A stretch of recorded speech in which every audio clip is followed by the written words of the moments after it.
दोस्तों स्वागत है आपका हमारे चैनल एनसीईआरटी सॉल्यूशन 99 पर। दोस्तों हमें आशा है आप अच्छे होंगे, स्वस्थ होंगे और आपकी पढ़ाई अच्छे से चल रही होगी। दोस्तों जैसा कि आपका परीक्षा का समय बहुत नज़दीक आ गया है, तो दोस्तों इसी को दृष्टिगत रखते हुए एक शॉर्ट रिवीजन लेके आए दोस्तों। इसमें आज कुछ महत्वपूर्ण प्रश्नों को हम देखेंगे जो परीक्षा की दृष्टि से आपके लिए बहुत ही महत्वपूर्ण है। तो दोस्तों देखते हैं इन प्रश्नों को, आप जो है इनको नोट कर लें। तो पहला प्रश्न दोस्तों पूछा गया है, उद्धव के व्यवहार की तुलना किन किन से की गई है। तो दोस्तों जैसा कि पता है दोस्तों आपको, ये जो है सूरदास वाले पाठ से लिया गया प्रश्न है। तो दोस्तों उद्धव के व्यवहार की तुलना एक तो की गई कमल के पत्तों से, और दूसरी दोस्तों जल में पड़ी तेल की बूंद से, या दोस्तों तेल लगी हुई गगरी से। दोस्तों कमल का पत्ता जो है पानी में रहते हुए भी दोस्तों पानी से दोस्तों संपर्क में नहीं रहता है। इसी तरह उद्धव का व्यवहार जो है दोस्तों इन दोनों तुलना में की गई, एक तो कमल के पत्ते से और दोस्तों तेल लगी हुई गगरी से। दूसरा प्रश्न दोस्तों, वीर लक्ष्मण द्वारा वीर योद्धा की क्या विशेषता बताई है। दोस्तों सभी प्रश्न बहुत ही इम्पोर्टेंट है दोस्तों, और पीछे दोस्तों ये बोर्ड परीक्षा, अर्धवार्षिक और त्रैमासिक परीक्षा में दोस्तों ये पूछे गए प्रश्न हैं, और दोस्तों ये बार बार रिपीट होते हैं परीक्षाओं में। तो दोस्तों इन प्रश्नों को जरूर आप एक बार देख लें और इनको नोट डाउन कर लें। लक्ष्मण द्वारा दोस्तों वीर योद्धा की क्या विशेषता बताएं। दोस्तों ये राम लक्ष्मण परशुराम संवाद से लिया गया है। तो दोस्तों इन्होंने बताया कि वीर पुरुष स्वयं पर अभिमान नहीं करते हैं, और दोस्तों वीर पुरुष कैसे होते हैं, धैर्यवान होते हैं। तो दोस्तों ये दो लक्ष्मण द्वारा वीर योद्धा की विशेषताएं बताई गई हैं। तीसरा दोस्तों अति महत्वपूर्ण प्रश्न, आचार्य विश्वनाथ के अनुसार काव्य की परिभाषा। दोस्तों काव्य की परिभाषा पूछी जाती है। दोस्तों काव्य की परिभाषा है रसात्मक वाक्यम काव्यम, अर्थात रस युक्त वाक्य को काव्य कहते हैं। दोस्तों ये आचार्य विश्वनाथ की परिभाषा है। एक परिभाषा और है दोस्तों काव्य की, रमणीयार्थ प्रतिपादक शब्द काव्यम, रमणीय अर्थ का प्रतिपादन करने वाले शब्द काव्य कहलाते हैं। ये दोस्तों पंडित जगन्नाथ की परिभाषा है। इसके बाद दोस्तों प्रश्न क्रमांक चौथा है, नेताजी सुभाष चंद्र बोस की मूर्ति को देखकर लेखक के मन में कौन सी कमी खटकी। जब दोस्तों लेखक जो नेताजी का चश्मा पाठ से लिया गया है, लेखक इसके दोस्तों स्वयं प्रकाश हैं। तो जब उन्होंने मूर्ति को देखा तो उसके मन में कौन सी बात खटकी। तो दोस्तों नेताजी की मूर्ति में चश्मा न होने की वजह से लेखक के मन में बात खटकी। दोस्तों नेताजी की मूर्ति पर, सुभाष चंद्र बोस की मूर्ति पर चश्मा नहीं था, इसलिए दोस्तों इनको ये बात खटकी। दोस्तों भगत की पुत्रवधू उन्हें अकेला क्यों नहीं छोड़ना चाहती। दोस्तों बहुत ही अहम भी क्वेश्चन है दोस्तों। भगत की पुत्रवधू उन्हें अकेला क्यों नहीं छोड़ना चाहती थी। बाल गोविंद भगत पाठ से लिया गया दोस्तों ये प्रश्न। दोस्तों भगत की पुत्रवधू उन्हें अकेला इसलिए नहीं छोड़ना चाहती थी क्योंकि दोस्तों भगत जो है वृद्ध अवस्था थी, और दोस्तों उन्हें एक जो है सहारे की आवश्यकता थी, क्योंकि वह उनकी देखभाल करना चाहती थी। इस वजह से दोस्तों भगत की आयु 60 वर्ष की लगभग थी और उन्हें सहारे की आवश्यकता थी, इसलिए पुत्रवधू उन्हें अकेला नहीं छोड़ना चाहती थी। भोलानाथ अपने साथियों को देखकर सिसकना क्यों भूला। दोस्तों ये माता का आंचल पाठ से लिया गया है कि भोलानाथ अपने साथियों को देखकर सिसकना क्यों भूल जाता था। दोस्तों क्योंकि उसे अपने साथियों के साथ खेलने में बहुत मज़ा आता है। दोस्तों बच्चों की दोस्तों एक आदत होती है, जब उनके साथी मिल जाते हैं दोस्तों तो उन्हें जो है सभी प्रकार की दोस्तों उन्हें जो है दुख तकलीफ भूल जाती है। इसी तरह भोलानाथ भी दोस्तों जब अपने साथियों के साथ मिलता था तो दोस्तों उसमें बहुत खेलने में दोस्तों बड़ा आनंद आता था, और वह दोस्तों सिसकना भूल जाता था। इसके बाद दोस्तों प्रश्न क्रमांक 7वां है, सेनानी न होते हुए भी चश्मे वाले को लोग कैप्टन क्यों कहते थे। तो दोस्तों सेनानी न होते हुए चश्मे वाले को लोग कैप्टन इसलिए कहते थे क्योंकि वह अपने व्यवहार और देशभक्ति की भावना से सेनानी जैसा लगता था, क्योंकि दोस्तों उसके अंदर जो है देशभक्ति की भावना थी। तो इस कारण से जो है लोग सेनानी ना होते हुए लोग चश्मे वाले को लोग कैप्टन कहते थे, क्योंकि उसमें दोस्तों उसके व्यवहार में देशभक्ति की भावना थी। इसके बाद दोस्तों अगला क्वेश्चन है 8वां, आत्मकथन में लेखिका के पिता ने दोस्तों रसोई को भटियार खाना कहकर क्यों संबोधित किया। आत्मकथ्य जो है प्रश्न दोस्तों, ये जो है जयशंकर प्रसाद की कविता है दोस्तों आत्मकथ्य। दोस्तों ऐसा इसलिए कहा है क्योंकि जो बेटी जो रसोई में समय न बिताए और अपनी शिक्षा पर ध्यान दे, क्योंकि जो है उनका ज़्यादातर समय दोस्तों लड़कियों का दोस्तों रसोई घर में व्यतीत होता है, जिससे कि वो पढ़ाई में ज़्यादा ध्यान नहीं दे पाती। इसके बाद दोस्तों अगला क्वेश्चन है, शहनाई की दुनिया में डुमराव को क्यों याद किया जाता है। तो दोस्तों शहनाई की दुनिया में प्रयुक्त जो रीढ़ है जिससे दोस्तों शहनाई बनाई जाती है, डुमराव के पास सोन नदी के किनारे पर पाई जाती है दोस्तों। तो ये जो बनाने के दोस्तों रीढ़ प्रयोग की जाती है शहनाई बनाने में, वो डुमराव के पास जो सोन नदी है उसके किनारे पर पाई जाती है, इससे दोस्तों डुमराव को याद किया जाता है। दोस्तों वास्तविक अर्थों में संस्कृत व्यक्ति किसे कहा जाता है। तो दोस्तों जिसमें अपनी बुद्धि तथा योग्यता के बल पर कुछ नया करने की क्षमता हो, उसे दोस्तों संस्कृत व्यक्ति कहा जाता है, सभ्य व्यक्ति कहा जाता है। भोलानाथ और उसके साथियों दोस्तों भोलानाथ और पूछा गया दोस्तों, भोलानाथ और उसके साथियों के खेल और खेलने की सामग्री आपके खेल और खेलने की सामग्री से किस प्रकार भिन्न है। दोस्तों भोलानाथ जो था उसको उस समय दोस्तों पहले दोस्तों मिट्टी के बर्तन, पत्थर और पेड़ों के पत्ते, ये सब दोस्तों और गीली मिट्टी खेलने के साधन थे।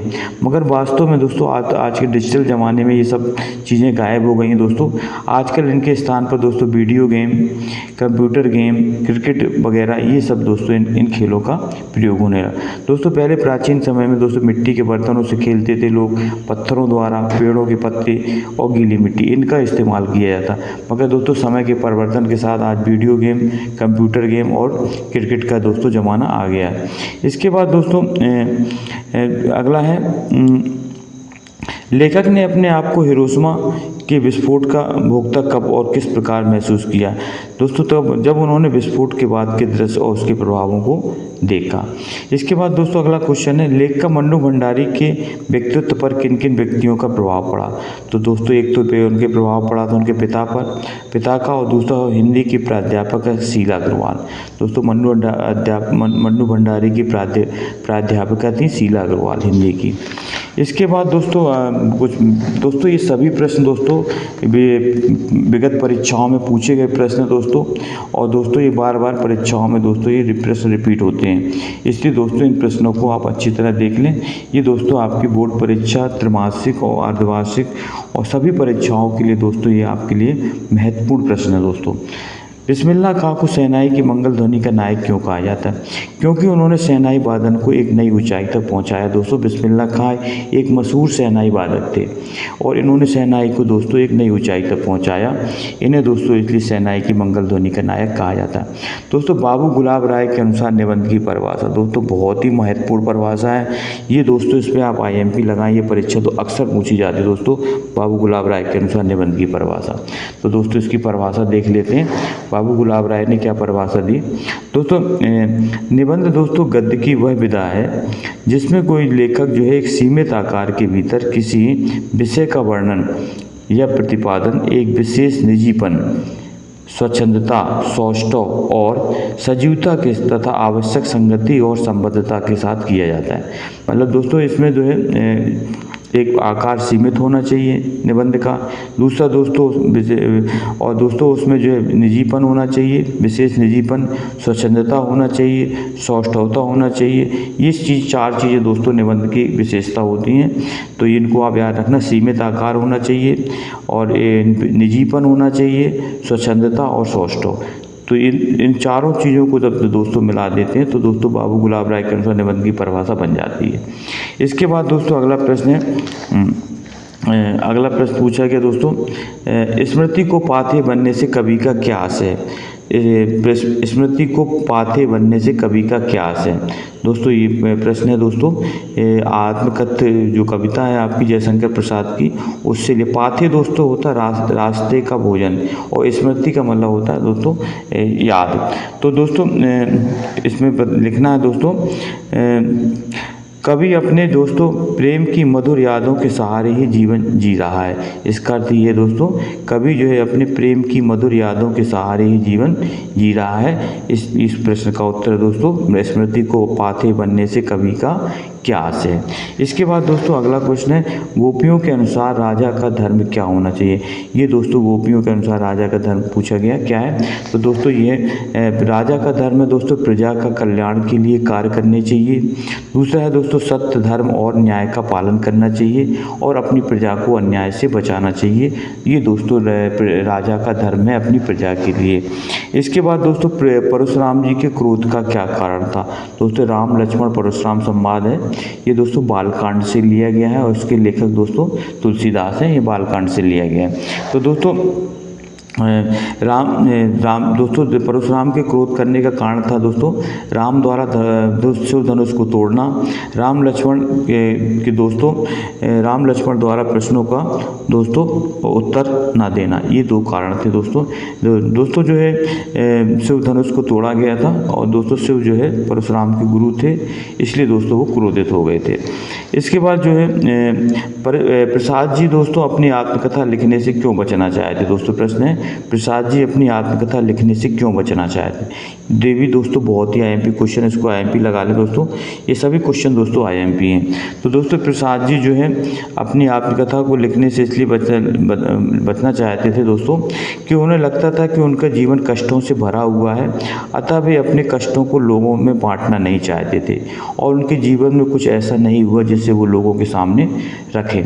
इसलिए उन्हें लगता था कि उनका जीवन कष्टों से भरा हुआ है, अतः वे अपने कष्टों को लोगों के सामने बांटना नहीं चाहते, इसलिए जो है वो अपनी आत्मकथा लिखने से बचना चाहते थे। इसके बाद दोस्तों अगला क्वेश्चन है, गोपियों ने श्री कृष्ण के प्रति अपना प्रेम किस प्रकार व्यक्त किया। तो दोस्तों बताना था। तो दोस्तों वह जो है अपने प्रेम को गोपियों ने दोस्तों वह स्वयं को हारिल पक्षी के समान मानती थी और वे मन वचन और कर्म से दोस्तों उनको धारण किए हुए हैं। किसको, श्री कृष्ण को। हारिल एक ऐसा पक्षी होता दोस्तों जो अपने जो है पैरों में एक लकड़ी को दबाए रहता है और उसको कभी नहीं छोड़ना चाहता। इसी तरह गोपियाँ भी कृष्ण को छोड़ना नहीं चाहती, वो मन वचन और क्रम से कृष्ण को धारण किए हैं। तो हारिल पक्षी के समान और मन वचन क्रम से कृष्ण को धारण किए हैं। इसके बाद दोस्तों भगत जी किस बात से पुत्रवधू से हारकर पुनर्विवाह के लिए तैयार होना। भगत जी की किस बात से हारकर पुत्रवधू को पुनर्विवाह के लिए तैयार होना पड़ा। तो दोस्तों भगत जी की इच्छा थी कि उनकी पुत्रवधू शादी कर ले और भगत जी चाहते कि उनकी पुत्रवधू दूसरी शादी कर ले, क्योंकि दोस्तों उसकी युवावस्था थी, वो नहीं चाहती थी कि पूरा उसका जीवन इसी तरह व्यतीत हो। इस तरह दोस्तों वो चाहते थे कि उसकी पुत्रवधू शादी कर ले। इसके बाद दोस्तों बालक भोलानाथ और उसके साथी घरौंदा कैसे बनाते थे। तो दोस्तों दिया सलाई की डिबियों से दोस्तों घरौंदा बनाते थे। इसके बाद है दोस्तों बाल गोविंद भगत की प्रमुख विशेषता। दोस्तों बहुत ही आईएमपी क्वेश्चन है, परीक्षा में पूछा जाने पिछली बार दोस्तों बोर्ड परीक्षा में 2025 में पूछा गया प्रश्न दोस्तों बाल गोविंद भगत। दोस्तों अगर अभी तक आपने चैनल ने सब्सक्राइब नहीं किया दोस्तों तो आपसे विनम्र निवेदन है कि आप हमारे चैनल को सब्सक्राइब करें और हमारा सपोर्ट करें दोस्तों। तो बाल गोविंद भगत की विशेषता है दोस्तों, पहला तो वो कबीर के भक्त थे, झूठ नहीं बोलते थे, दोस्तों किसी से झगड़ा नहीं करते थे और कबीरपंथी थे, कबीर के भजनों को गाते थे दोस्तों। ये कबीर भक्त झूठ नहीं बोलते थे, किसी से झगड़ा नहीं करते थे। ये दोस्तों उनकी जो है बाल गोविंद भगत की विशेषता है। तो दोस्तों ये थे कुछ महत्वपूर्ण प्रश्न, आप इन प्रश्नों को दोस्तों नोट डाउन कर लें और इन प्रश्नों को बार बार अभ्यास करें ताकि दोस्तों आप परीक्षा में दोस्तों 90+ स्कोर प्राप्त कर सकते हैं। इसके अलावा दोस्तों कुछ प्रश्न और हैं जो दोस्तों साहित्य से संबंधित हैं। भक्ति काल को हिंदी साहित्य का स्वर्ण युग क्यों कहा जाता है, इसको आप याद कर लें इस प्रश्न को। और निम्न में 2 विशेषताएं लिखना है इनकी और एक कवियों के नाम, आदिकाल, रीतिकाल, छायावादी काव्य, प्रगतिवादी काव्य, प्रयोगवादी काव्य और नई कविता। इन सब की दोस्तों 2-2 विशेषताएं और उनके एक कवियों के नाम। हिंदी की प्रमुख विधाएं और गौण विधाओं के नाम। दोस्तों हिंदी की 2 प्रकार की विधाएं, प्रमुख विधा और गौण विधा।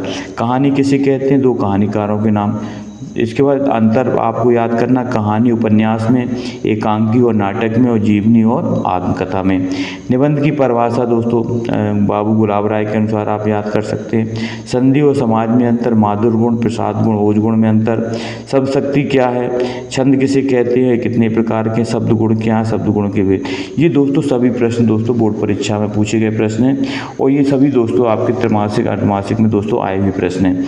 इसलिए दोस्तों इन प्रश्नों को आप अच्छी तरह से वीर रस, शांत रस, करुण रस और दोस्तों रौद्र रस की परिभाषा उदाहरण सहित, अलंकार की परिभाषा उसके भेद, महाकाव्य और खंड काव्य में अंतर दोस्तों बहुत ही IMP है। स्थायी भाव और संचारी भाव में अंतर, विवाह और अनुभाव में अंतर, प्रबंध काव्य मुक्तक काव्य में अंतर भी याद कर लेना दोस्तों आप। काव्य किसे कहते हैं, तो रसात्मक वाक्यम काव्य में अभी परिभाषा पढ़ी है आपने। रसयुक्त वाक्य को काव्य कहते हैं। काव्य के दो भेद हैं, श्रव्य काव्य और दृश्य काव्य। संधि और समाज में अंतर, प्रबंध काव्य मुक्तक काव्य में अंतर। तो दोस्तों ये थे कुछ महत्वपूर्ण प्रश्न। तो दोस्तों आपको, हमें आशा है आपको ये प्रश्नोत्तरी बहुत पसंद आई होगी। दोस्तों आप हमारे चैनल को सब्सक्राइब कर दें, लाइक करें और कमेंट सेक्शन में अपनी प्रतिक्रिया अवश्य दें कि आप कौन से टॉपिक को दोस्तों पढ़ना चाहते हैं। तो दोस्तों आपका दिन शुभ हो दोस्तों। आप जय हिंद, जय भारत, वंदे मातरम।